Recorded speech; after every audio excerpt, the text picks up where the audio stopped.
La jeune fille, aux cheveux blancs, tendit au garçon une bourse de pièces et lui demanda si cela suffirait pour aider l'homme à reprendre connaissance. Très inquiète pour lui, elle espérait sincèrement que tout se passerait bien. L'homme sourit et déclara que c'était amplement suffisant, puis tendit la main à la jeune fille pour une poignée de main ferme et lui demanda de s'amuser sincèrement. La jeune fille s'avança d'un pas assuré lorsqu'on lui dit qu'il se trouvait au bout du couloir. Tout au long du chemin, elle laissa vagabonder ses pensées, se perdant dans un monde de rêveries et de fantasmes. La jeune fille ferma lentement les yeux, puis les rouvrit. Elle se demanda si elle faisait le bon choix, mais elle se souvint aussi qu'on lui avait demandé pourquoi elle était seule. Elle avait déjà décidé d'obéir et accéléra le pas. Louise ouvre brusquement le rideau, ce qui effraie beaucoup la femme qui se tient derrière elle. Effrayée, celle-ci demande à l'homme à côté d'elle qui est cette fille.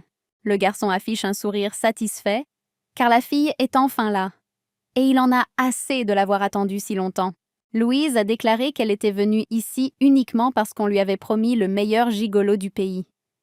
Il y avait des notes incroyablement agréables de confiance dans sa voix, et elle pensait aussi que tout devait se dérouler comme Layard le souhaitait. Louise n'avait pas prévu de faire cela au départ. Elle se souvient avoir récemment essayé une robe luxueuse et des bijoux précieux, et avoir demandé à la femme de chambre si Layard les aimerait, ce à quoi celle-ci avait répondu « Oui, bien sûr que oui ». Louise, rayonnante de bonheur d'être avec Layard, affichait un large sourire. Elle courut vers lui, retenant sa robe du bout des doigts, et descendit les marches. La servante lui cria à haute voix de faire plus attention. Louise s'approcha de l'homme et lui dit qu'il lui manquait beaucoup. Elle lui demanda aussi comment allaient les choses dans sa propriété, si tout allait bien. Peu après le mariage, Layard revint après 2 mois passés au domaine.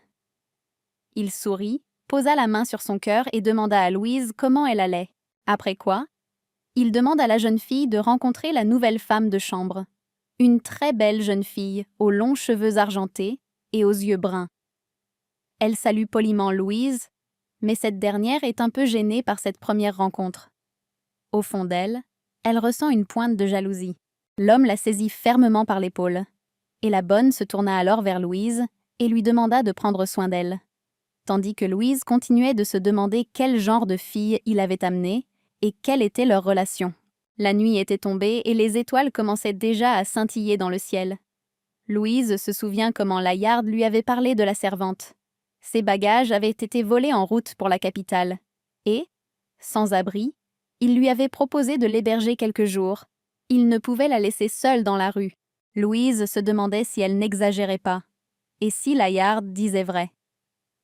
Elle se souvint des paroles de la bonne, qui s'était excusée et avait expliqué qu'elle était en route pour rejoindre sa mère et son petit frère, mais qu'elle s'était retrouvée là, ajoutant qu'elle quitterait leur maison dès qu'elle aurait trouvé un endroit où dormir. Et pourtant, même cette histoire avait ému la jeune fille. La bonne rappelle à Louise son propre passé. La jeune fille se souvient d'avoir laissé tomber le seau, ce qui l'avait terrifiée, car elle devait vendre tout son contenu ce jour-là, et si les plumes étaient abîmées, personne ne voudrait les acheter. Elle sentait déjà très mauvais. Soudain, un grand homme blond athlétique aux nobles yeux bleus s'approcha de Louise. Il lui demanda si elle allait bien, puis se mit à l'examiner de plus près, lui demandant encore une fois si tout allait bien et ajoutant qu'il était prêt à payer. Louise repensa aux moments difficiles qu'elle avait traversés et, comme Layard était une personne très compréhensive, il n'aurait pas pu simplement passer son chemin. Se trouvant dans une situation similaire, elle se sentait obligée de prendre soin de cette jeune fille, d'autant plus qu'elle allait bientôt partir. Soudain, Louise tourna son regard vers le chemin et aperçut 2 silhouettes. En s'approchant, elle vit Layard et la nouvelle servante qui s'embrassaient et se câlinaient tendrement, ce qui la plongea dans un état de stupeur.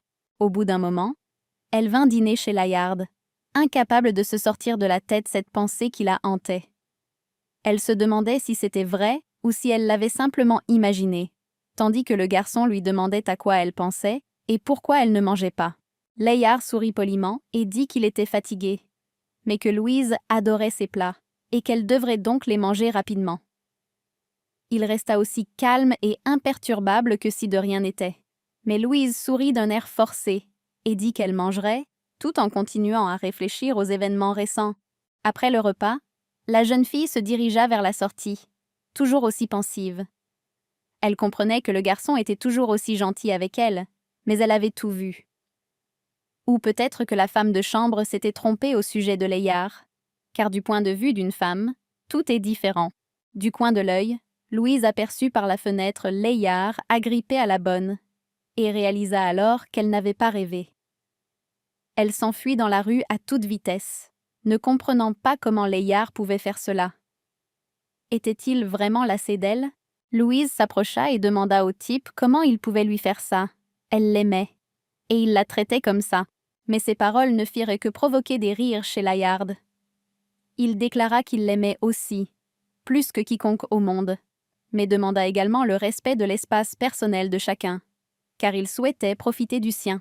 En entendant ces mots, Louise se souvint que Layard avait évoqué la liberté et l'espace personnel dans le contrat de mariage, mais elle n'aurait jamais imaginé qu'il voulait dire cela par là. L'homme se contenta de sourire gentiment, heureux que Louise comprenne enfin le cours de ses pensées et de ses désirs.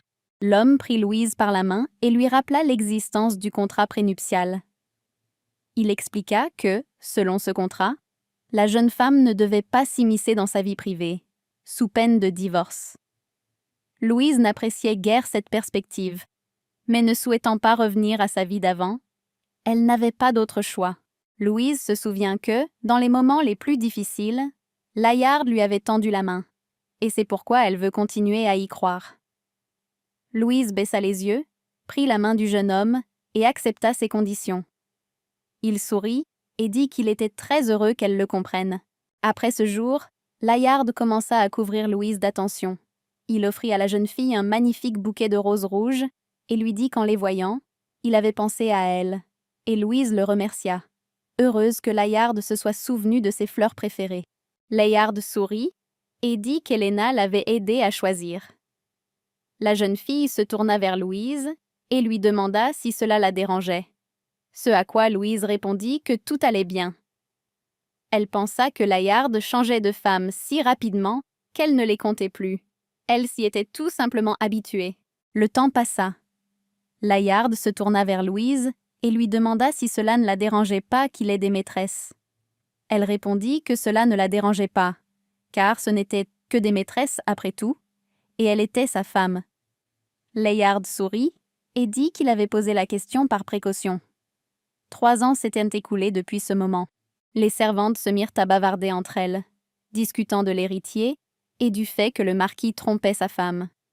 Car tant qu'il mènerait une telle vie, il n'aurait pas d'héritier de son épouse. Et si un enfant illégitime naissait, la maîtresse risquait de perdre son pouvoir.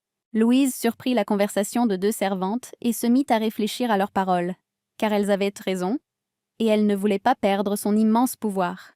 La jeune fille interrogea Layard sur l'opportunité d'avoir un héritier, et celui-ci répondit qu'un héritier n'était pas nécessaire, ce qui provoqua un profond malentendu chez Louise, car si la situation continuait ainsi, elle risquait de perdre sa position.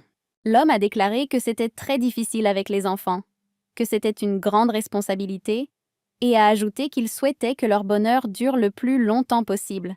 Mais Louise se demanda si elle était vraiment si heureuse, et elle ressentit une pointe de tristesse. L'homme a dit qu'il était temps pour lui de partir, puisqu'il l'attendait, et a demandé à la jeune fille si elle avait autre chose à lui dire, et à quel point c'était urgent et important.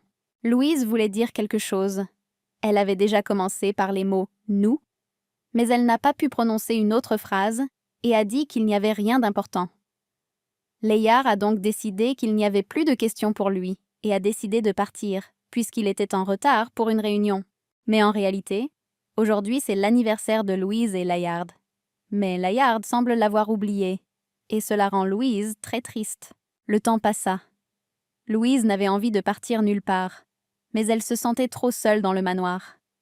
Elle pensa qu'elle se sentirait mieux dehors, mais là, son cœur se mit à souffrir encore davantage. Elle sortit et soudain, une pluie torrentielle s'abattit sur elle, trempant sa robe de la tête aux pieds. Louise leva la paume de sa main vers la pluie et contempla le ciel avec intérêt, se demandant d'où pouvait bien venir une telle averse et si ce phénomène était fréquent dans la région. Elle continue de regarder vers le ciel avec tristesse et désespoir, réalisant qu'elle n'aurait pas dû sortir. Mais surtout, elle s'inquiète pour sa relation avec Layar. Elle comprend qu'ils ne peuvent plus être sauvés, ce qui la rend très triste et inquiète. La jeune fille se souvient avoir surpris par hasard une conversation entre Layard et son ami, qui racontait que sa femme l'avait récemment surpris avec une autre femme, provoquant un véritable scandale. Tandis que Layard répondait que Louise ne pouvait tout simplement pas s'y opposer. Un ami a confié à Layard que lorsqu'il lui avait annoncé son mariage, il s'était même inquiété pour le futur époux. Mais celui-ci s'est avéré plus complexe qu'il n'y paraissait. Il a simplement souri, confirmé ses dires, et déclaré qu'on ne trouverait pas d'épouse plus pratique que Louise. L'ami a ajouté qu'il avait lui aussi trouvé une femme d'une simplicité d'esprit insupportable. Louise se sent insupportable, mais elle comprend parfaitement que Layard est immuable. Elle se demande si elle pourra un jour trouver le bonheur, tandis que des inconnus la regardent, se demandant qui est cette fille.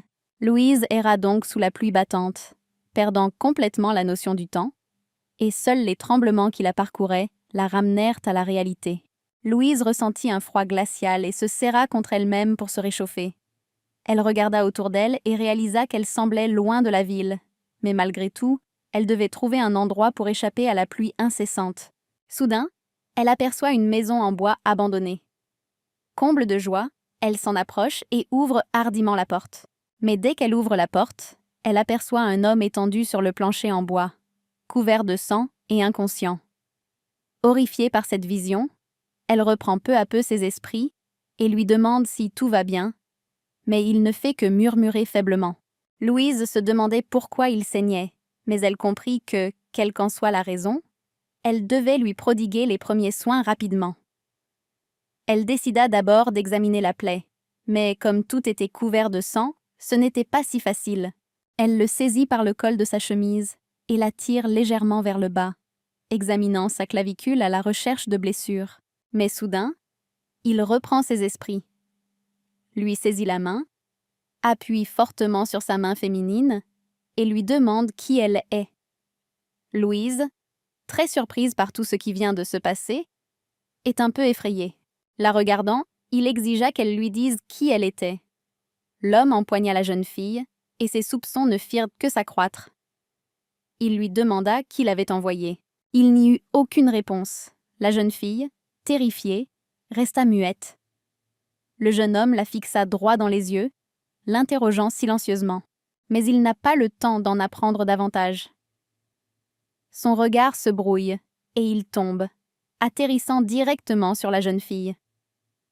Elle rougit de la situation et, surprise par cette posture délicate, crie pour tenter de le réveiller. Elle essaya de le repousser avec ses mains, utilisant toute sa force pour se débarrasser du corps qui l'oppressait. Dans une pièce éclairée par une lampe à pétrole, un homme reprend peu à peu ses esprits. Ouvrant les yeux, il aperçoit devant lui une jeune fille aux cheveux blonds cendrés. Le jeune homme remarque que la couleur lui semble familière. Ses pensées reviennent peu à peu à sa conscience encore embrumée, mais il finit par se réveiller lorsque la jeune fille lui demande comment il va. Leurs regards se croisent. L'homme tente de se lever, mais une douleur à l'épaule gauche l'en empêche. Sa blessure est déjà bandée. La jeune fille explique qu'elle lui a prodigué les premiers soins et qu'il a eu de la chance que la plaie ne soit pas profonde. L'homme insiste, et la jeune fille confirme que c'est elle qui a fait le premier pas, mais que, faute de matériel adéquat, elle a utilisé ce qu'elle a trouvé. Elle rougit en se souvenant que quelques instants auparavant, ce même homme était allongé sur elle comme un poids mort.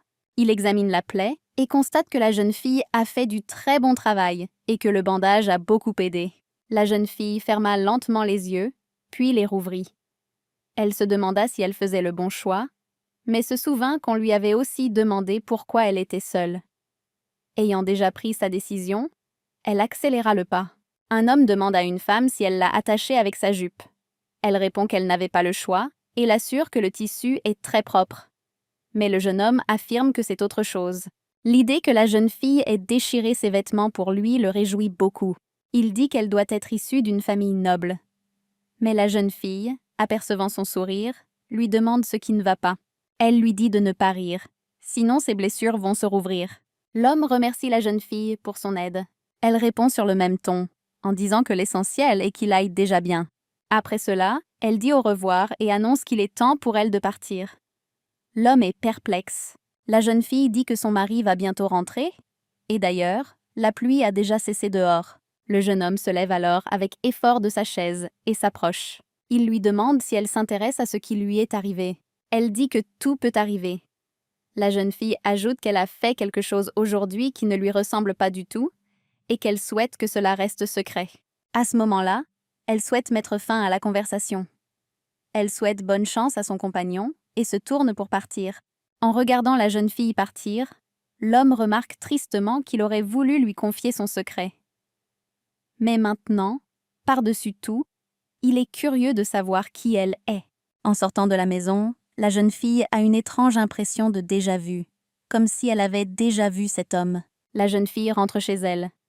Son mari la trouve et lui demande ce qui lui est arrivé, car, d'après les domestiques, Louise est rentrée trempée et en vêtements déchirés. Elle tente de se justifier en disant qu'elle ne pouvait pas tout porter sous une telle averse. Son mari la croit et se reproche d'avoir oublié cet anniversaire. L'homme s'assoit près du lit de sa bien-aimée et lui demande comment elle se sent. Elle dit que tout va bien, mais elle remarque en elle-même que son mari sent le parfum féminin. Le mari de Louise l'informe qu'un important banquet aura lieu demain pour célébrer le retour de l'archiduc Lindemann. Elle s'exclame qu'elle l'avait complètement oublié. Cependant, après avoir repassé le nom de l'archiduc dans sa tête, Louise réalise avec horreur qu'elle l'a déjà entendu et se souvient de tout presque immédiatement. Le visage de l'étranger d'hier apparaît devant elle, et il s'avère être ce même Lindemann, l'héritier déchu. Il y a 1 an, l'archiduc s'est rendu à Péril, la forêt de la mort, en reconnaissance. C'était une forêt très sombre, plongée dans les ténèbres peu après la mort du dragon. Les rumeurs allaient bon train sur ce qui s'y cachait. On disait que les bêtes qui y vivaient étaient capables de magie. L'expédition échoua et la plupart des chevaliers périrent. Par la suite, toute la noblesse crut que l'empereur avait décidé d'éliminer Lindemann. Mais l'archiduc revint vivant quelque temps plus tard. De plus, il sauva la moitié de son armée.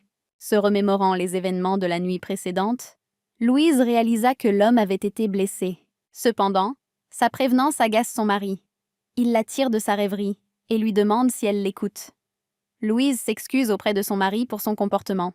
Son mari lui demande d'être prudente, car des rumeurs circulent selon lesquelles Lindemann aime séduire les femmes pour ensuite les utiliser dans des pratiques de magie noire. Elle acquiesce machinalement, sans comprendre de quelle rumeur il s'agit, et est certaine que cela ne la concerne absolument pas, puisqu'ils se sont à peine croisés et n'ont jamais vraiment parlé. Cependant, sa confiance est anéantie lorsqu'elle et son mari rencontrent l'archiduc en plein banquet. Un sourire narquois apparaît sur le visage du jeune homme et il lui demande si c'est bien elle, Louise. Toute cette situation commence à l'agacer. Son mari, inquiet, se tient à proximité, sans savoir quoi faire. Et Louise elle-même, de toute évidence, ne sait pas quoi faire. Pendant ce temps, la fête continue. Pendant ce temps, les festivités se poursuivent. L'empereur, assis au-dessus de ses invités, salue Lindemann à son retour. Le jeune homme le remercie, mais lui demande pourquoi il organise un banquet dès le départ pour une si belle occasion. L'empereur répond avec entrain que l'essentiel est qu'ils ont parcouru un long chemin sous son commandement, et avec sa bénédiction. L'annonce que l'empereur souhaite s'attribuer tout le mérite rend Lindemann plus prudent. L'empereur jette un regard pompeux à son subordonné, déclarant que le banquet avait été organisé à point nommé. Mais en réalité, le souverain est très contrarié que l'archiduc soit sain et sauf, car il avait été informé que le jeune homme avait été grièvement blessé. Lindemann relève la tête après s'être incliné et lance un regard noir à l'empereur, lui faisant comprendre que son plan a échoué. L'empereur actuel est le demi-frère de l'archiduc Édouard Lindemann. Parvenu au pouvoir par la ruse, il entreprit aussitôt d'éliminer son frère, l'héritier légitime, qui envoya des assassins à ses trousses. Cependant, cela n'a pas aidé l'empereur. Édouard a constitué son armée et s'est détourné de la politique pour se consacrer aux œuvres caritatives et à la gestion de ses domaines. Cela a contribué à accroître son influence. L'armée grandissante, composée de professionnels, déplut à l'empereur. La considérant comme une menace pour son pouvoir, il l'envoya dans une expédition apparemment suicidaire à Périos. Cependant, la moitié de l'armée fut sauvée. L'échec de ses plans ne fit qu'accroître la haine de l'empereur envers son frère, et il continua de ourdir un complot pour éliminer Édouard. Le comte Cloët, époux de Louise, fut parmi les premiers à féliciter l'archiduc pour son retour. Il exprima sa sincère surprise qu'Édouard ait pu revenir de son expédition. Louise, quant à elle, se tenait innocemment aux côtés de son mari, sans dire un mot. Cependant, en apercevant la jeune fille, Édouard fut très surpris. Il la reconnut immédiatement comme sa sauveuse de la veille et comprit pourquoi elle lui semblait si familière. La jeune fille jeta un coup d'œil à Édouard, ce qui montra clairement qu'elle voulait garder secret les événements de la veille et ne pas irriter inutilement son mari. L'archiduc comprit apparemment ce qu'elle voulait dire et, s'adressant à Louise, il lui demanda simplement s'il s'agissait bien de la même comtesse Louise. La jeune fille acquiesça. Elle se dit heureuse de revoir Édouard et le félicita de son retour. Le jeune homme comprit qu'elle feignait de ne pas la reconnaître, mais le mari de la jeune fille se doute de quelque chose et regarde l'archiduc avec déplaisir. Une jeune fille aborde Layard, le mari de Louise. Il s'agit de Liliana, récemment entrée dans la noblesse. Elle s'approche d'Édouard et lui présente ses respects, expliquant qu'elle a beaucoup entendu parler de lui. On demande à Édouard de leur parler de son expédition. Liliana dit qu'elle serait ravie de l'entendre. Louise l'observe de loin, debout, non loin de là. La jeune fille dit qu'elle ne se sent pas bien et demande la permission de partir. Layard prend la main de Liliana et demande à sa femme de faire attention. Son mari lui demande s'il doit l'accompagner. Mais le voyant tenir la main de son amie, Louise décline son aide. L'archiduc intervient alors et propose de l'escorter lui-même. Après quoi, avec un sourire en coin, il ajoute qu'il ne le fera que si Louise n'y voit pas d'inconvénient. Ces mots provoquèrent une véritable surprise chez Liliana et Louise. Et après ces mots, Layard lança un regard mécontent à sa femme, attendant une réponse. Tentant d'empêcher l'archiduc et Louise de finir ensemble, Layard dit en plaisantant qu'il n'a jamais vu Édouard accompagner qui que ce soit, mais ce dernier rétorque que c'était une coïncidence, et qu'il est temps pour lui aussi de partir. Louise remercie le jeune homme mais refuse son aide. Ces mots emplissent Layard d'optimisme. La réponse de la jeune fille ne lui plut pas du tout. Il resta là, à observer Louise en silence. À ce moment-là, au bal, plusieurs personnes commencèrent à s'en prendre à l'invité à cause de son apparence, qui, selon elle, était celle d'un clochard. C'était le lieutenant des chevaliers. Il leur demanda de se calmer, mais ils désobéirent et commencèrent à le provoquer. Cela ne fit qu'exaspérer davantage le chevalier. Louise s'approche de la sortie, mais le lieutenant et 2 hommes du palais l'attendent. Pressentant un danger, elle craint une bagarre et cherche un moyen de les contourner. Mais en s'approchant d'eux, elle reconnaît le garçon et prononce son nom, Maxion. Maxion ne s'attendait pas à rencontrer Louise ici et maintenant, mais elle sourit joyeusement.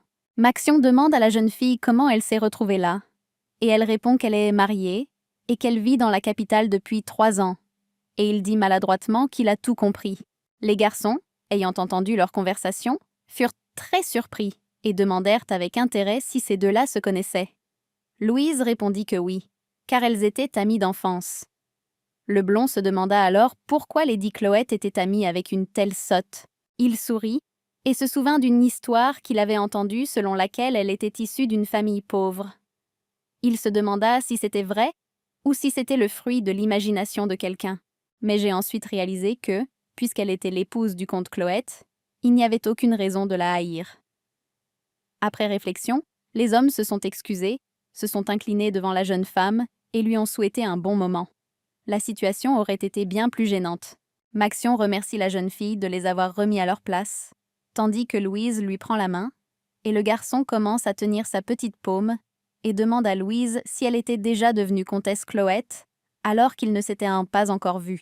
Il sourit et lui demanda à nouveau comment elle se sentait, et la jeune fille posa une question en retour, disant qu'elle avait entendu dire que Maxion était maintenant membre de l'ordre de chevalerie, et même capitaine adjoint, et le garçon confirma les rumeurs à son sujet, Puis Louise dit que c'était un homme bien et que c'était un accomplissement louable. Louise dit que Maxion a dû aller à Périls lui aussi. Elle apprend qu'il est rentré chez lui et lui demande donc comment ça se passe là-bas. Le type a dit que tout allait bien et qu'il avait été très surpris de ne pas trouver Louise là-bas. Et la fille lui a demandé à nouveau s'il avait vraiment cherché là-bas. Et il a commencé à hocher la tête affirmativement. Louise sourit largement, disant qu'il pouvait désormais lui rendre visite au domaine et qu'elle était certaine que son mari n'y verrait pas d'inconvénient. Elle demanda à l'homme de bien vouloir venir la voir, ce que Maxion accepta. Louise se tourna vers lui et lui demanda comment il allait. Mais soudain, ils entendirent une voix dire qu'il avait enfin retrouvé Maxion. C'était Édouard. Il disait ne trouver Maxion nulle part, mais il s'avérait qu'il était avec Lady Chloette. Il se tourna vers la jeune fille et lui dit qu'il voulait éviter tout malentendu, ajoutant qu'il ne l'avait pas suivi au départ. Il cherchait simplement Maxion. Louise se tourna vers Maxion et lui dit qu'il était temps pour elle de partir. Et il acquiesça calmement. Après quoi, la jeune fille se tourna immédiatement vers Édouard. Elle a dit au type que s'il continuait à bouger comme ça, sa plaie risquait de se rouvrir très bientôt. Et il y a eu un petit silence gênant. Édouard sourit et dit à la jeune fille qu'elle faisait semblant de ne pas le connaître, mais qu'elle était très inquiète pour lui. Mais cela ne provoqua aucune émotion chez Louise. Elle ne savait pas quoi répondre.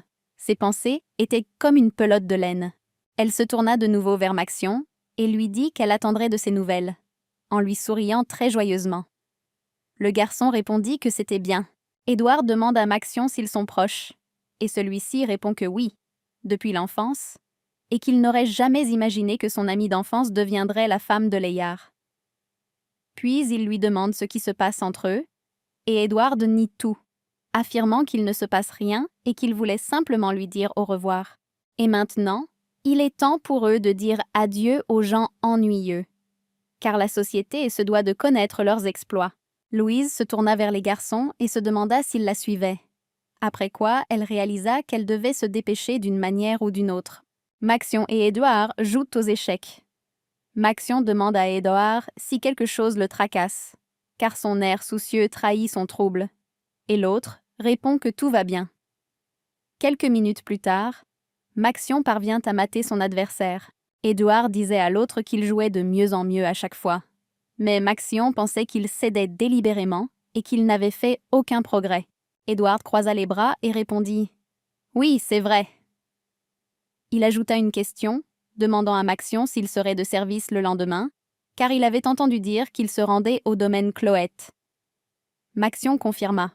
L'homme a rapporté que Maxion avait déclaré qu'aucun comportement suspect n'avait été observé chez la comtesse, et l'homme a hoché la tête, confirmant qu'il n'avait absolument rien remarqué de suspect à son sujet.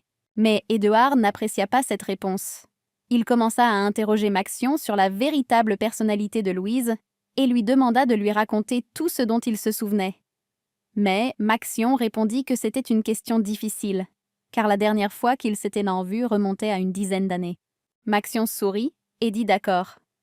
Il commença à lui raconter qu'elle était très gentille, et même un peu comme lui.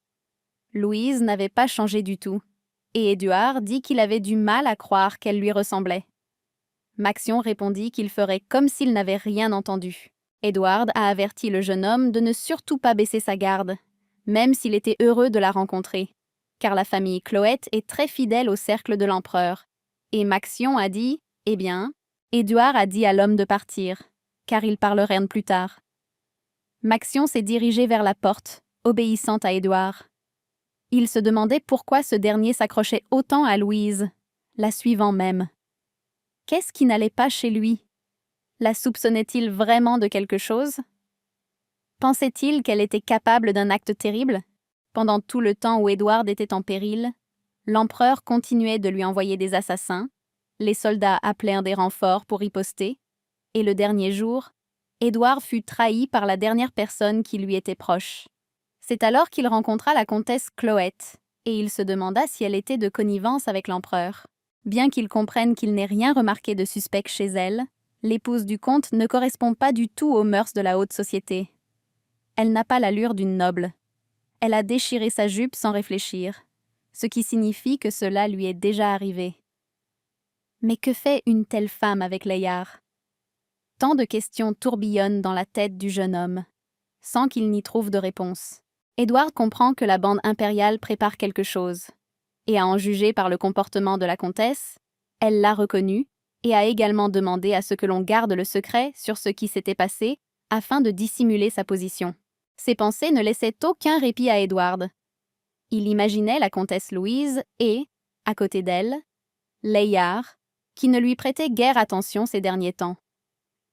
Il se demandait qui était Louise Cloet. La nuit tomba. La servante dit avoir entendu dire que Madame Louise attendait une invitée. Elle demanda donc à la jeune fille ce qu'elle pensait de sa robe, et Louise sourit et répondit qu'elle était magnifique, surtout parce qu'elle lui rappelait le bon vieux temps. La jeune fille releva légèrement sa robe et commença à descendre calmement les escaliers pour accueillir son invité, qui se révéla être Maxion. Louise afficha un large sourire et commença à le saluer, très heureuse qu'après si longtemps, ils aient enfin l'occasion d'être ensemble et de discuter.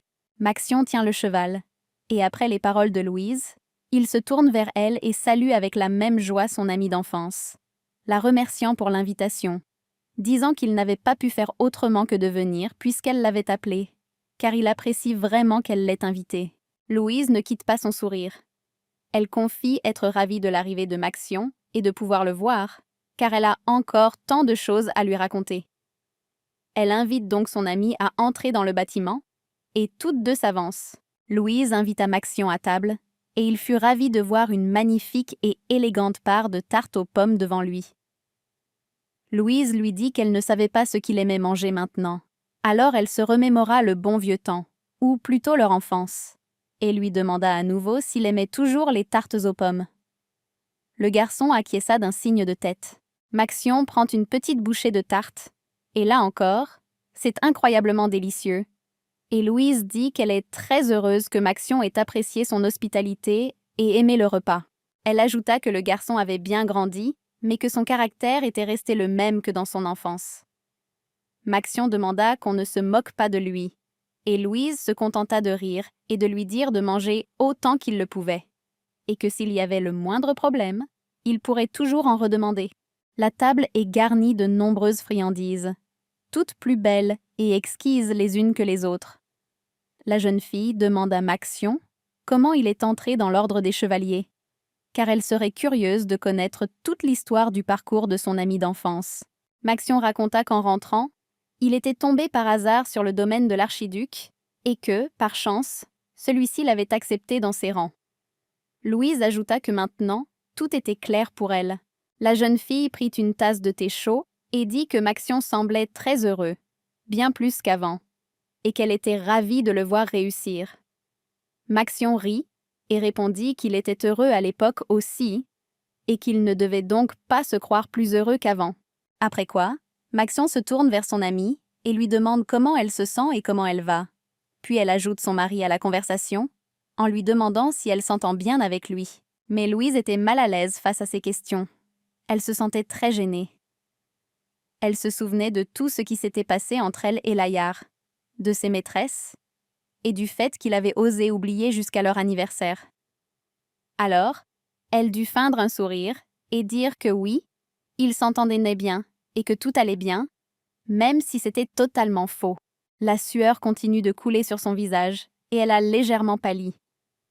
Trompant son amie, elle affirme qu'ils s'entendent bien et ajoute qu'elle a de la chance d'avoir rencontré un homme digne d'elle.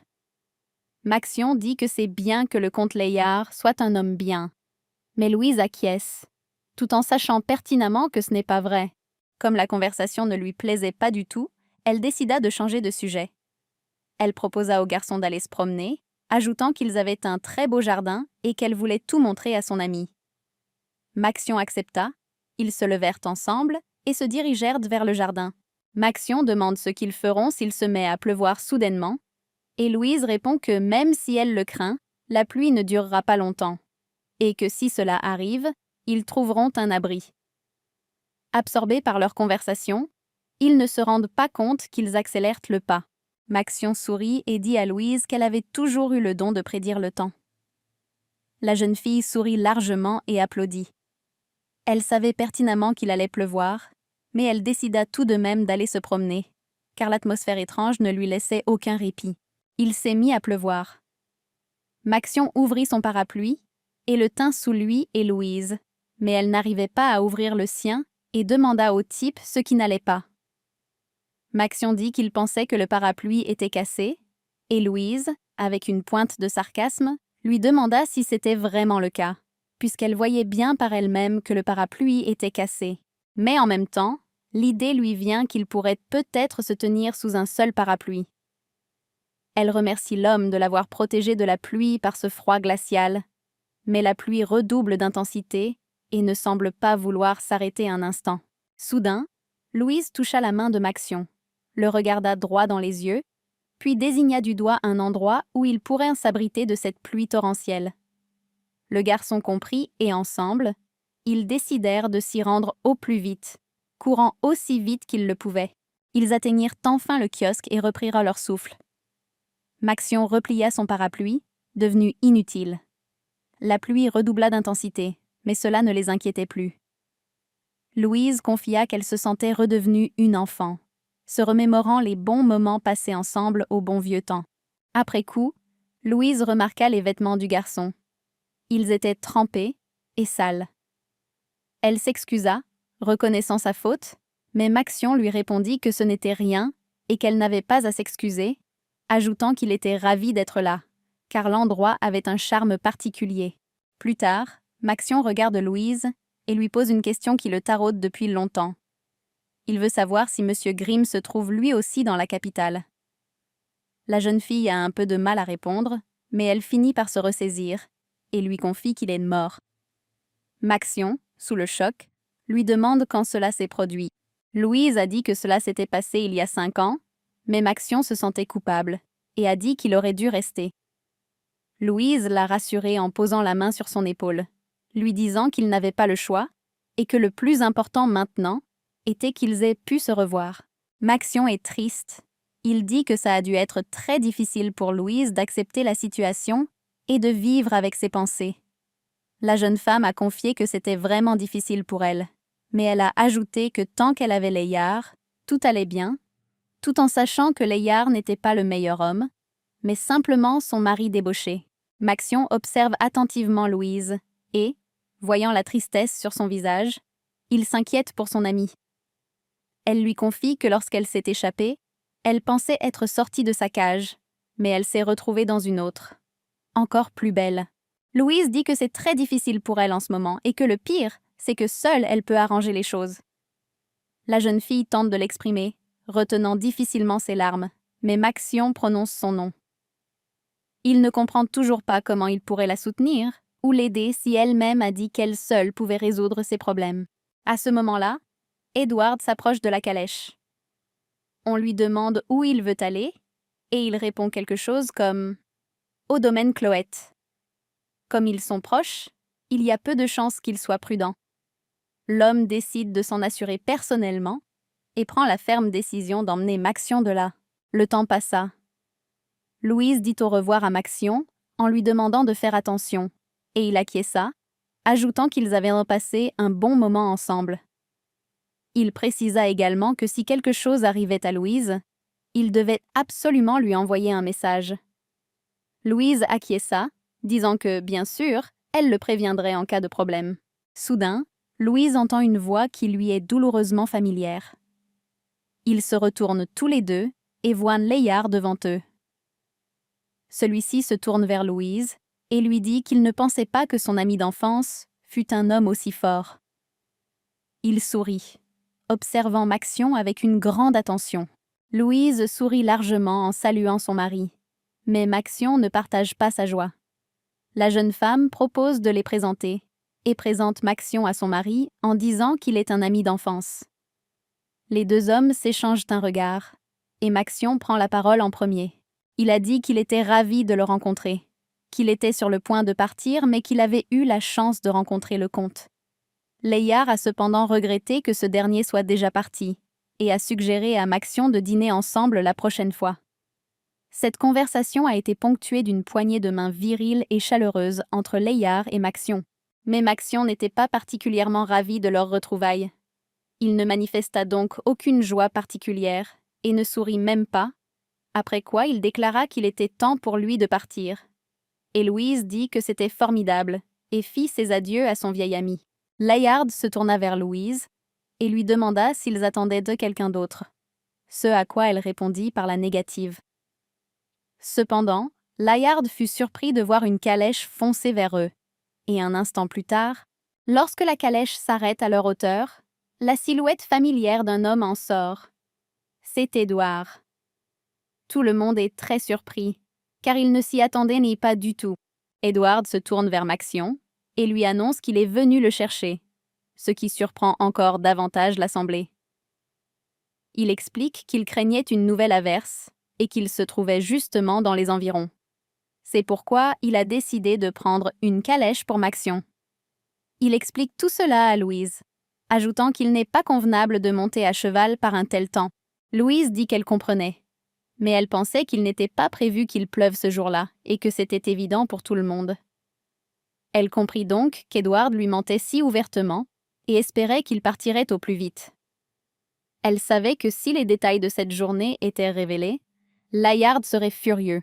Après cela, Édouard se tourna soudainement vers Louise, lui disant qu'en chemin, il avait remarqué un très beau jardin, et ajoutant qu'il espérait qu'un jour la jeune fille l'y inviterait et lui montrerait toute la beauté de leur domaine. Mais soudain, le comte Layard intervient dans la conversation. Se plaçant entre Louise et Édouard, il explique qu'ils vivent assez modestement. Peut-être pas dans le luxe, mais qu'ils essaieront de trouver un coin pour Édouard. Le jeune homme sourit, dit qu'il attendrait avec impatience et souhaite bonne nuit à Layard, qui lui rendit son salut. Le temps passe. Louise et Layard sont assis à la même table. Layard s'adresse à Louise, la considérant comme sa propre fille, et lui demande si elle pense qu'il est judicieux de fréquenter des gens aussi malhonnêtes. Louise lui demande ce qu'il entend par malhonnête, ajoutant que Maxion est un vieil ami. Layard précise que cela ne le concerne pas uniquement et demande pourquoi l'archiduc Lindman est venu. Il ajoute qu'il ignore comment ils se sont rencontrés, mais qu'il est un roturier sans domicile fixe, et que Louise est désormais comtesse. Louise pensa que Layard lui-même amenait des roturiers chez lui, et qu'elle-même avait été comme ça autrefois. Elle se sentait mal. Elle ne comprenait pas quelles étaient ces étranges restrictions. Mais Layard répétait qu'à présent, elle était la comtesse Cloët, et qu'elle pouvait donc oublier son nom de jeune fille, car il ne voulait pas que les gens commencent à l'éviter. Après quoi, il lui a demandé de ne révéler à personne ses origines, mais Louise est triste. Elle comprend que Layard soit gêné par son passé, mais en même temps, il ne s'intéresse même pas à ce qu'elle désire maintenant. Elle trouve cela injuste et affirme donc que Maxion est son seul ami. Elle remarque le regard menaçant de Layard, qui semble imposer sa volonté à la jeune fille par son seul visage. Si elle désobéit, elle risque même de perdre son titre, auquel elle tient beaucoup, car elle ne souhaite pas retourner à sa vie d'avant. Louise n'a donc d'autre choix que de l'accepter et de se résigner. Louise baisse tristement les yeux, disant que puisque Layard ne l'apprécie pas beaucoup, elle fera tout son possible pour rester loin de lui. Et le garçon touche la paume de Louise et dit que si Maxion n'était que son amant, il n'aurait rien dit. Après cela, Layard sourit, car il avait une idée géniale. Il suggéra à Louise de prendre un amant si elle s'ennuyait beaucoup, parlant sans sarcasme, mais très franchement, ajoutant qu'elle avait besoin de se détendre d'une manière ou d'une autre. Mais cela choque énormément Louise. Elle ne comprend pas comment Layard peut parler de cela avec autant de calme. Mais en même temps, elle comprend que si elle se met à discuter avec lui, il risque de se disputer. Et elle ne le souhaite absolument pas. Elle veut juste se calmer après ce qu'elle a entendu. Elle ne veut pas perturber la paix ambiante de ses propres mains. Mais Louise, pour une raison inconnue, décida d'accepter. Elle regarda son mari et lui dit qu'elle prendrait un amant. D'ailleurs, il le lui suggérait lui-même, et à en juger partout, il n'y était pas du tout opposé. Bien au contraire, il le désirait même. Les hommes sont assis dans des fauteuils. Maxion est très choqué par ce qu'il vient de lire sur la vie de son ami et de son mari. Il trouve étrange que le mari de son ami ait suggéré qu'elle ait un amant. Mais Édouard lui a redemandé sa réponse, et Maxion a dit qu'elle avait demandé où trouver un amant. Louise demanda s'il valait mieux observer le gigolo de plus près, mais Maxion ne put l'aider. Et Édouard lui-même avait du mal à imaginer Louise avec lui. Maxion la rassura en demandant à Édouard s'il avait une réponse, puisqu'il ne savait pas quoi lui répondre, et il lui demanda ce que le gigolo allait bien pouvoir lui répondre. Maxion a déclaré qu'il voulait dire qu'il était perplexe, qu'il aurait aimé lui conseiller de ne pas écouter son mari, mais qu'il ne pouvait pas s'immiscer dans leurs affaires personnelles. Édouard a dit qu'il avait raison dans son raisonnement, après quoi Maxion a ajouté que, quoi qu'il en soit, il était inquiet pour son amie, et qu'elle irait là-bas toute seule. Mais soudain, son monologue est interrompu par Édouard, qui se propose comme amant de la comtesse Cloët. Dans sa voix, on perçoit une grande assurance, mêlée à une certaine curiosité, ce qui surprend beaucoup Maxion. Il ne comprend pas pourquoi Édouard a besoin de cela. Est-ce que ce type aime vraiment sa petite amie? Une lettre fut envoyée à Louise, et, à peine l'eut-elle reçue, elle commença à la lire. Le texte révéla que cette nouvelle avait surpris son ami, qui réfléchit longuement à ce qu'il devait lui conseiller. Maxion connaissait un homme idéal pour Louise et lui demanda si elle souhaitait le rencontrer. Avant d'écrire cela dans la lettre, Maxion demanda à Édouard pourquoi il avait besoin de cela. Peut-être qu'il appréciait la comtesse, et il répondit que tout était simple et qu'en fait, il s'ennuyait tout simplement beaucoup en ce moment. Maxion est très surpris par cette réponse et repose donc la question. Édouard explique qu'à son retour de Périls, il a effectué tous les travaux au domaine et qu'il comptait par ailleurs garder un œil sur la famille Cloët. Il s'intéresse à la personnalité de cette comtesse Cloët et Maxion comprend maintenant qu'il a surtout besoin d'elle à des fins de surveillance. Maxion dit que cela pourrait être dangereux, surtout s'il devient son amant et commence à la suivre, et qu'il devrait lui-même parfaitement le comprendre. Mais Édouard répond d'un ton très calme qu'il fera simplement attention. Maxion lui demande alors s'il a déjà oublié cette blessure, et Édouard nie, affirmant qu'il ignorait simplement qu'une personne proche de lui le trahirait. Maxion ajouta qu'Édouard était au courant, mais qu'il était parti malgré tout. Mais en même temps, il baissa les yeux, réalisant qu'il n'avait pas lui-même bien rempli son devoir de chevalier. Parmi ses subordonnés se trouvait un jeune homme dont la sœur cadette avait été admise à l'hôpital impérial. Mais il défendit son Altesse jusqu'au bout, et son Altesse quitta expressément la résidence pour éviter d'être escorté. Il a délibérément perpétré l'attaque et taché l'épée de sang lui-même, car il savait que sa sœur serait alors en sécurité. Mais comment avait-il pu riposter dans un tel état? Se demanda l'autre. Il aurait dû donner une leçon à ce traître sur le champ. Édouard demande à Maxion s'il est vraiment si peu fiable, et ce dernier répond que ce n'est pas la question. Édouard lui demande alors d'écrire une lettre, arguant qu'il vaut bien mieux qu'un gigolo incompréhensible, et Maxion se met aussitôt à rédiger la lettre. Édouard ayant recommandé l'endroit, Maxion invita Louise à découvrir le motel Dolores, où elle pourrait rencontrer un partenaire agréable. Louise tient entre ses mains la feuille de papier que Maxion lui a écrite. Elle lit que le gigolo s'appelle Elysian. Après avoir lu le texte en entier, la jeune fille se demande d'où Maxion tient un tel savoir. Comment il peut être au courant de tout cela? Elle jette le morceau de papier au feu, se disant par exemple qu'elle ne s'était jamais intéressée aux femmes auparavant. Ou peut-être qu'il était gai, mais si c'était le cas, elle attendrait qu'il l'admette lui-même. Après tout, ils étaient proches et il pourrait lui en parler calmement. La jeune fille se réchauffe près du feu, se demandant si elle trouvera un amant. Elle se demande encore comment une telle idée a pu traverser l'esprit de Layard et s'il se fiche vraiment qu'elle puisse avoir un amant. Le temps passa. Édouard réalisa que Louise n'était pas venue le voir aujourd'hui non plus. Il ne comprenait pas pourquoi il faisait tout ça si elle ne venait pas. Il croisa les bras, complètement déconcerté par l'attitude frivole de Louise. Il repensa au fait qu'il avait entendu parler pour la première fois de la comtesse Cloët 3 ans auparavant. Une rumeur lui était parvenue selon laquelle le comte Layard s'était marié, et il l'avait épousée à l'époque. La comtesse était d'une grande beauté, mais personne ne connaissait sa famille, car personne ne l'avait jamais vue auparavant. La jeune fille prit des pâtes sur la table et commença à les manger, bien que cela fût assez ridicule et ne correspondît en rien aux normes de la haute société, car des rumeurs commencèrent aussitôt à circuler sur son comportement non aristocratique. Et Edward réalisa alors qu'elle n'était pas d'origine noble, et qu'elle était une personne très intéressante pour les cercles mondains. La nourriture au banquet n'était que décoration. L'impolitesse flagrante stupéfiait l'assistance. Mais Édouard, lui, trouvait cela amusant. Il s'y intéressa même, se disant que cette fille était différente des autres, unique en son genre. Mais son intérêt s'évanouit aussitôt en la voyant constamment dans l'ombre, prête à s'enfuir. Non seulement elle ne s'intègre pas aux cercles sociaux, mais elle est aussi plutôt ennuyeuse. Tant d'années ont passé qu'Edward l'a déjà oubliée, et il n'en croit pas ses yeux face à ce qui l'attend au motel. Il se dit que la vie est vraiment étrange. L'homme mit un masque et réfléchit à ce qu'il ferait si elle ne venait pas aujourd'hui, lorsqu'une jeune fille aux cheveux brillants s'approcha de lui et demanda à son Excellence si elle devait lui servir encore du thé, ce qu'il accepta. La jeune fille fixait son masque inhabituel, se disant qu'il semblait vraiment apprécier les jeux étranges et insolites, et le garçon comprit, à en juger par son expression, que de nouvelles rumeurs à son sujet ne tarderaient pas à circuler. De nombreuses rumeurs circulaient toujours autour d'Edward.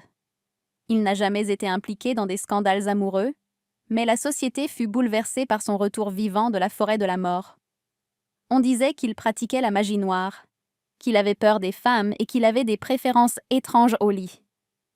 Il a toujours été respecté, mais d'étranges rumeurs persistaient.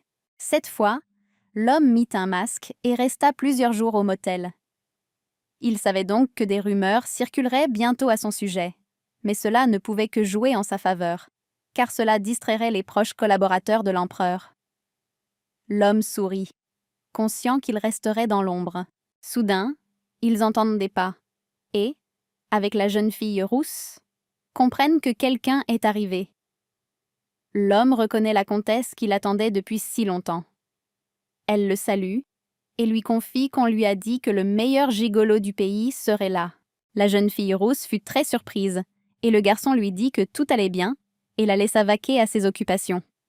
Il décida alors de tenter une petite ruse et essaya de modifier sa voix.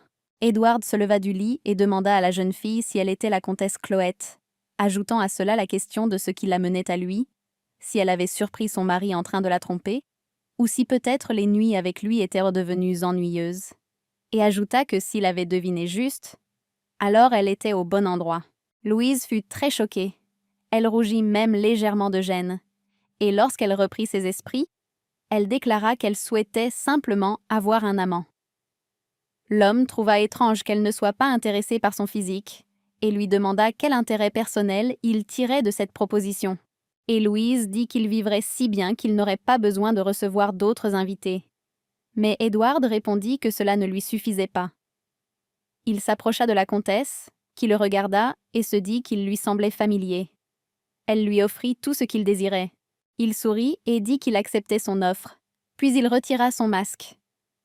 Louise comprit alors qu'il était l'archiduc, ce qui la choqua profondément. La jeune fille s'excusa d'avoir été impolie. Elle réalisa que Maxion l'avait amenée là exprès. Elle n'arrivait pas à y croire. Avait-il vraiment tout planifié depuis le début? Louise s'apprêtait à partir, mais l'archiduc l'arrêta, lui disant qu'elle ne devait pas partir car la partie la plus intéressante allait commencer et qu'elle ne pouvait pas la manquer. L'homme se colla contre Louise par derrière et elle lui dit qu'il ne s'amuserait plus de sitôt et qu'il devait s'ennuyer terriblement maintenant. Mais il se rapprocha encore plus d'elle et lui murmura à l'oreille qu'il ne pensait même pas qu'une dame puisse aimer traîner dans des bordels. Mais Louise le nie, disant qu'elle n'est là que pour une seule raison: trouver un amant. Edward, compréhensif, dit qu'il la comprend très bien, sourit et déclare qu'il deviendrait l'amant de la comtesse Louise de Cloette, puis lui demande ce qu'elle en pense. La jeune fille déclara qu'elle n'était pas venue pour plaisanter. Edward répondit qu'il n'était pas venu pour cela non plus. Après quoi, Louise et Edward se regardèrent un moment. Louise rougissant même sous l'effet de ce regard intime. Louise finit par se décider. Elle tendit la main au garçon et l'invita à devenir son amant. Il sourit, déclarant que c'était une excellente décision de la part de la comtesse. Il lui prit la main et l'embrassa, lui disant que tant qu'il serait son amant, il ferait tout pour elle. Le temps a passé. Louise a même réussi à faire une promenade, mais elle n'arrive toujours pas à se calmer et ne comprend pas pourquoi elle a agi ainsi. Pourquoi elle a offert le rôle de son amant à Édouard? Elle éprouve maintenant un sentiment si étrange. Elle comprend que Layard lui-même lui a conseillé de faire cela. Mais malgré tout, elle ne peut se défaire du sentiment qu'elle agit mal. Elle a toujours l'impression de tricher. Louise en a même rougi. Soudain, elle croisa le regard de Layard et réalisa qu'il était encore éveillé. L'homme dit que la soirée était magnifique et que la lune était si belle. Il sourit à sa femme et leva son verre, invitant la jeune femme à boire avec lui.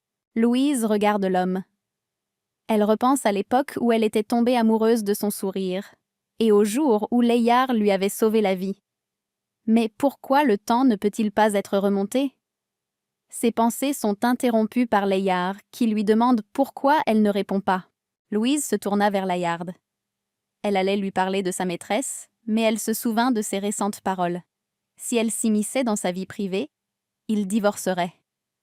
Elle décida donc de ne rien dire pour que l'homme oublie, car elle voulait simplement se promener dans le domaine. Et le garçon sourit et dit que c'était une excellente idée. Puis il demanda à la jeune fille de faire attention, car il faisait déjà nuit. Et Louise approuva.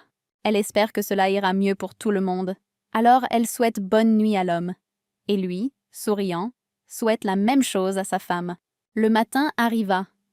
La jeune fille s'approcha de son amant et lui tendit le contrat. Il lui demanda à quoi il servait, en consultant les pages. Louise, cependant, répondit qu'elle ne savait pas pourquoi elle avait besoin d'un amant, ni ce qu'elle devait faire de lui, et qu'elle avait donc jugé nécessaire de tout consigner par écrit. Elle ajoute que, par exemple, elle ne voudrait pas qu'il se comporte comme un couple marié, et le garçon est d'accord, ajoutant que si elle change d'avis, il faut qu'il le lui dise. Mais Louise est sûre que cela n'arrivera pas. Édouard a dit à la jeune fille qu'elle devrait savoir que, généralement, les problèmes entre amoureux se règlent non pas par des contrats, mais par la négociation. Louise a tout nié, affirmant qu'il n'était pas amant. Et Édouard lui a alors demandé, sarcastique, qui ils étaient.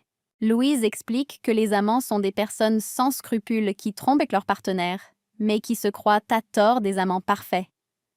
Le garçon acquiesce et demande à Louise si elle était au courant de cela lorsqu'elle lui fait sa demande en mariage. La jeune fille répond qu'elle savait tout, mais qu'ils ne sont pas de vrais amants. Elle ajoute qu'elle a également signé un contrat avec son mari. L'homme a dit qu'il ne savait pas que les contrats étaient si populaires de nos jours. Mais il a également ajouté que, quoi qu'il en soit, il serait clairement plus utile qu'un gigolo. L'homme sourit, passa la main dans ses cheveux et déclara qu'il n'était pas seulement un amant, mais l'homme le plus célèbre de la capitale, Édouard von Lindemann. Louise n'apprécia pas de telles vantardises et lui demanda alors pourquoi il s'intéressait autant à elle. Il répondit simplement qu'il aimait s'amuser, qu'en plus, il avait assez d'argent, qu'il était héritier et qu'il en avait assez des attentions féminines. Édouard ajouta également que la comtesse pouvait parler ouvertement de ses désirs, car il se révélerait être un atout précieux sur le plan politique, et la jeune fille acquiesça. L'homme ajouta que si Louise voulait y réfléchir, il comprenait, qu'il lui laisserait du temps et qu'en attendant, il lirait les documents qu'elle lui apporterait. Édouard s'intéressa aussitôt à la nature de ces documents.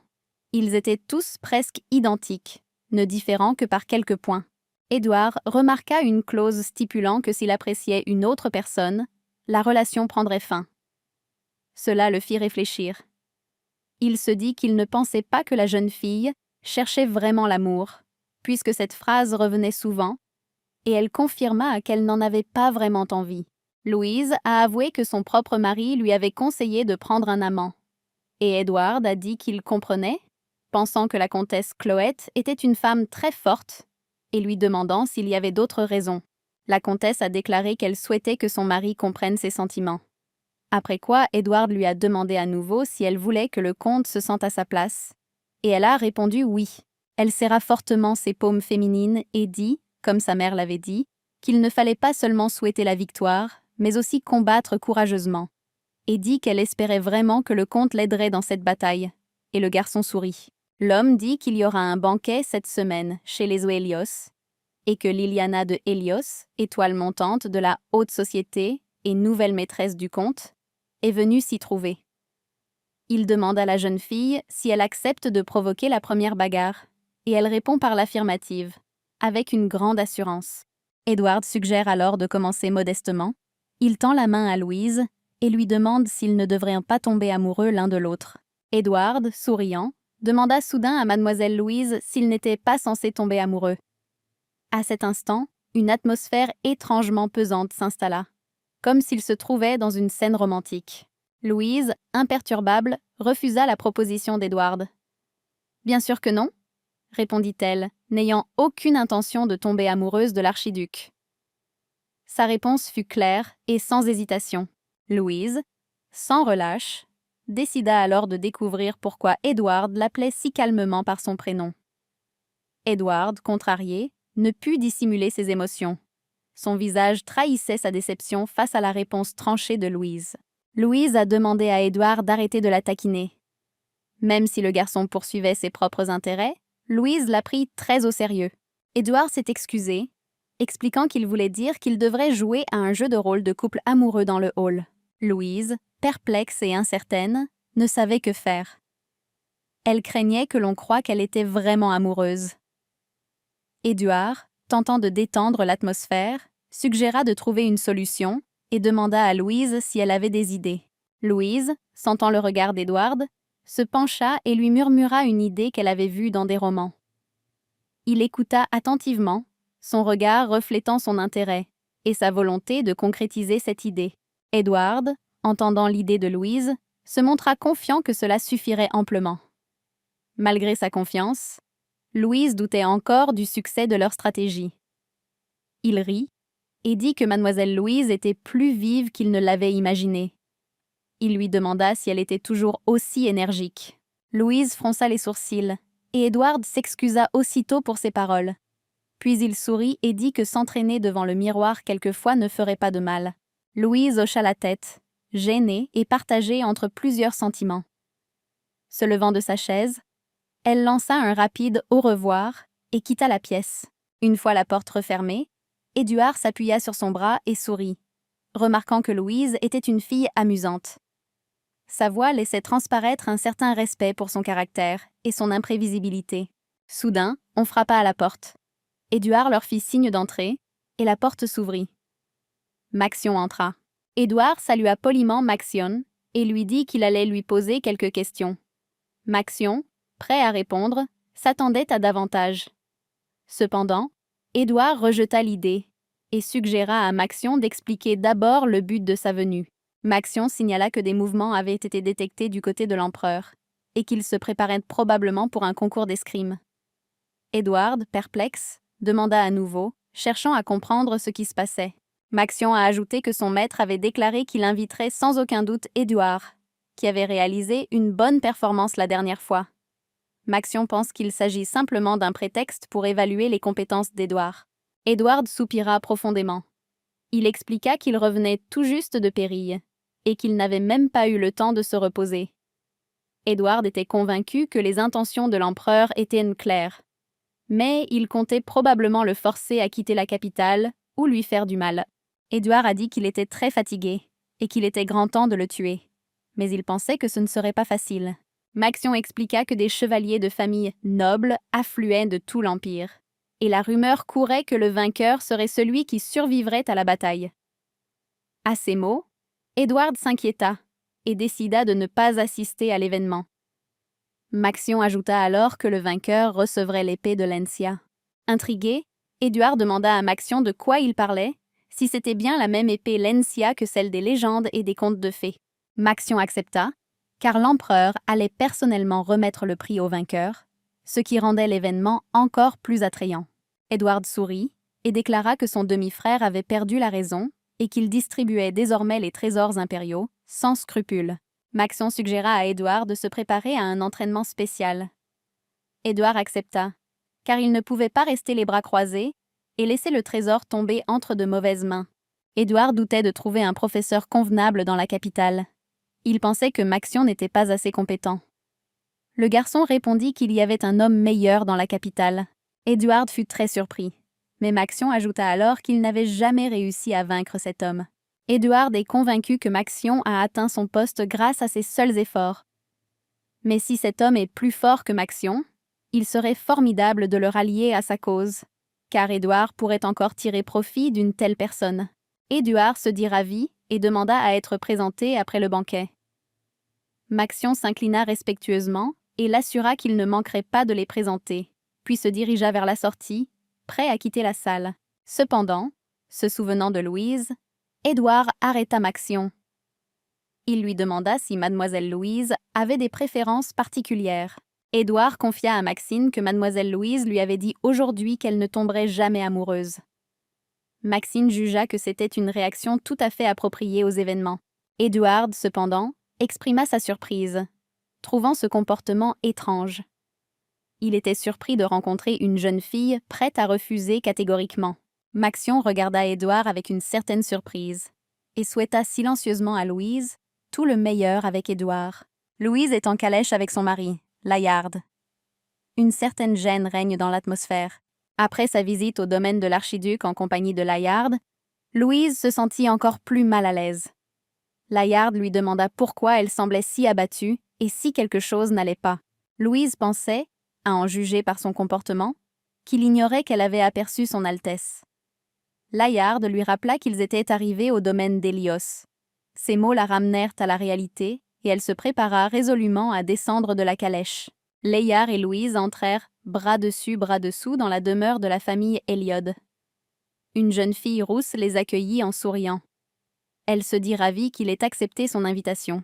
Layard demanda à la jeune fille pourquoi elle était si sérieuse. Elle sourit et expliqua que, pendant qu'elle préparait le banquet, elle pensait sans cesse à Layard. Après un court silence, elle ajouta qu'elle était très heureuse de le revoir. À ce moment-là, Layard se retourna et s'adressa à Louise, lui disant qu'il allait saluer ses amis. Layard ajouta que si Louise était fatiguée, elle pouvait rentrer chez elle. Le garçon sourit et prit le bras de la jeune fille rousse. Louise regarda son mari d'un air abattu et dit qu'elle allait profiter du banquet aujourd'hui. Layard fut surpris par ces paroles, mais il souhaita une bonne soirée à sa femme, après quoi il partit avec la jeune fille rousse. À ce moment-là, Louise entendit quelqu'un dans la foule parler d'elle. On disait être surpris de la voir là. On n'arrivait pas à comprendre comment elle avait pu se rendre au banquet de la maîtresse de son mari. Les gens pensent que Madame Cloette n'a aucune estime d'elle-même et se demandent comment elle fait pour vivre. Louise décida que ce banquet de la famille Héliode serait son premier combat, et que ce n'était que le début. À ce moment-là, Edward s'approcha d'elle. L'homme, souriant, informa Louise que son mari s'était enfui précipitamment. Il lui offrit ensuite un verre de vin et le lui tendit. Louise accepta le verre et prit une petite gorgée. Édouard lui demanda si elle s'était entraînée. Elle répondit qu'elle avait essayé. Édouard sourit et suggéra de mettre le plan à exécution. Louise doutait encore de leur réussite. Édouard a dit à Louise de ne pas s'inquiéter, qu'elle était avec lui, et que le moment était venu. Louise se prépara. La jeune fille commença peu à peu à lâcher prise de la main qui tenait le verre, lorsque celui-ci lui échappa complètement, tomba et se brisa. Louise hurla. Édouard s'approcha d'elle, lui prit la main, la serra dans ses bras et lui demanda si elle allait bien. Cette scène laissa Layard perplexe. L'homme regarde Louise avec des yeux amoureux et lui demande si elle va bien. Elle entre dans son jeu et le regarde ainsi, l'appelant son Excellence. Édouard a dit que, heureusement, la jeune fille n'était pas blessée et lui a suggéré de partir car l'endroit était dangereux. Louise a remercié le monsieur de s'être inquiété pour elle. Louise demande discrètement au garçon si elle en fait trop. Et il lui dit de ne pas s'inquiéter, car elle se débrouille très bien et il pense que tout le monde la croit. Il lui demande si elle a l'impression que tout le monde les observe, et échafaude des théories et des ragots. L'homme murmura que tous les regards étaient tournés vers eux et qu'ils devaient donc se préparer. Il regarda la jeune fille et lui demanda si elle était prête. Elle hocha la tête d'un air ferme et décidé. Le jeune homme poursuivit son numéro. Il se pencha vers la jeune fille, embrassa sa main et l'invita à danser. Cela provoque un véritable tollé parmi les invités. Layard lui-même et sa maîtresse assistent à la scène, dans le dos de Louise et Édouard. Diverses rumeurs commencent alors à circuler à leur sujet. Louise sourit et accepta l'invitation d'Édouard. Décida de danser la première danse avec lui, et tous les regards continuaient de les regarder. Seul Layard n'était pas ravi. Il avait entendu des rumeurs selon lesquelles les deux hommes avaient passé beaucoup de temps ensemble lors du dernier banquet, ce qui l'avait même quelque peu agacé. Il s'efforçait néanmoins de garder son calme. On explique aux invités que c'est très excitant, et il n'aurait jamais imaginé assister à une scène aussi fascinante. Louise est très curieuse de savoir quelles rumeurs circuleront à leur sujet après-demain. Elle danse avec Edward, tandis que non loin de là, Layard danse avec sa maîtresse. Louise se tourne vers le garçon et lui dit qu'elle se sent comme une idiote. Le garçon lui répond à voix basse qu'elle devrait profiter de l'instant présent, car quand aurait-elle une autre occasion de danser devant une telle foule? Elle remarque alors qu'Edward n'a pas l'air du tout enthousiaste, et il explique que, comme il l'a déjà dit, il aime simplement s'amuser. Le type dit qu'ils doivent divertir le public comme il se doit, car tout le monde comprend pourquoi la première danse se fait sur cette musique. Louise demande alors à quoi elle sert, et Edward insiste sur le fait qu'elle est très proche de lui, tout comme tous les danseurs. Louise détourna le regard, remarquant les danses des autres. Elle perçut une certaine atmosphère qui régnait parmi tous.